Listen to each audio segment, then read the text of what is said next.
slow heartbeats, looking at the message as if it were a coiled viper. She willed her limbs to take her body closer, but simply couldn't summon the courage to reach forward. A maid could walk in at any moment, or even Catherine's husband. The fear of discovery finally overcame the fear of what she would read, and Catherine sat up, snatching the paper and breaking the seal with shaking hands. "You must go today to the Pollerplatz market and visit the girl's stall. Do not do anything out of the usual. I will be watching you. You must buy a single night bloom from the girl to indicate you understand what you must do and that you know what will happen if you do not do it.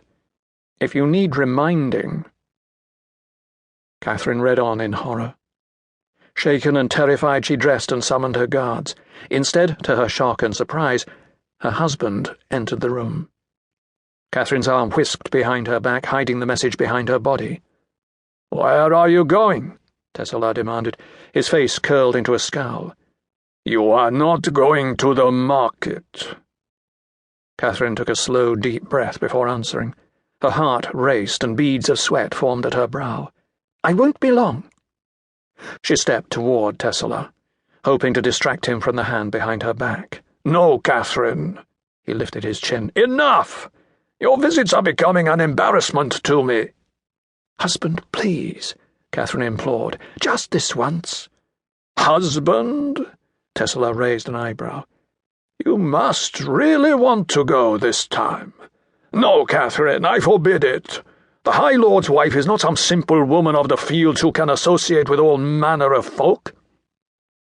"This is about the girl, isn't it?" "Of course it's about the girl," Tesla snapped. Catherine realized with a sense of dread that Tesla wasn't going to relent. To have him forbid her, today, of all days. The thought of what would happen if she didn't follow the instructions in the message sickened her. He was fully capable of carrying out every threat he had listed. "I understand," Catherine nodded. Moisture burned behind her eyes. "You don't want me to see her any more. I will go just this once and say goodbye." "No," Tesla said. "Obey me in this, and I will see that you prosper in the position you have.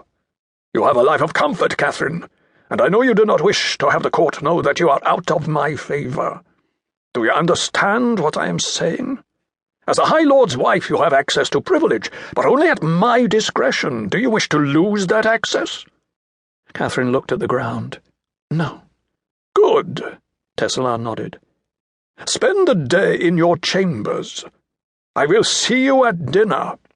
Catherine looked at Tesla with despair. "Yes, my lord." As soon as he left the room, Catherine threw a maid's winter coat over her dress. She knew secret routes out of the Crystal Palace, ways that even Tesla didn't know. Less than an hour later, Catherine had left the palace and crossed the river, walking in the direction of the Pollerplatz. "Excuse me," it was a woman's voice, bringing her back to the bustling market. "Are you well?" The merchant, a seller of elegant enchanted jewelry, had one hand hesitantly resting on Catherine's shoulder. The human gesture touched something inside Catherine, and she almost broke down then and there. "I'm fine," Catherine said. The merchant drew back. "Of course, my lady." She removed her hand as if she'd burned it. "My apologies for being so forward." "Please," Catherine softened her tone. "What is the fastest route to the flower market?" "Why, you're not far. It's just another 2 blocks ahead, out in the open square, through the restricted section." "Thank you." Catherine pressed a coin into the woman's palm. The merchant looked at it and frowned, but she put the coin away. Catherine followed a short alley to the market's heart. Bright colours were everywhere.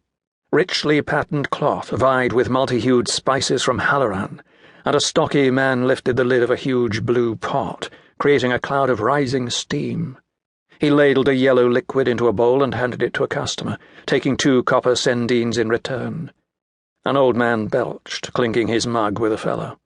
A woman cried out the latest prices for summer fruits. Boot heels rang out on the cobbled stones as a group of soldiers in Alturan green marched in formation. Catherine pretended to examine a silver kettle, setting it down when they passed. Ahead she could see the tiered tables lined with velvet that were the market's main attraction. The enchanted items were out.